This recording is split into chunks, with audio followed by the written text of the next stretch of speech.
ভাগে ভাগে জাতিটো বচাবৰ সময় হ'ল সহোদৰ ভাই মাই ভনী আই হাতে হাত ধৰিনো আগবাঢ়িব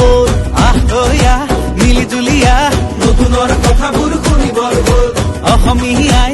মুখনি চাই একতাৰ এনাজৰি বান্ধিবৰ হ'ল হে প্ৰগতি আনিব কোনে শান্তিৰ গান গাব কোনে দুখীয়া নিচলাৰ দুখবোৰ আঁতৰাই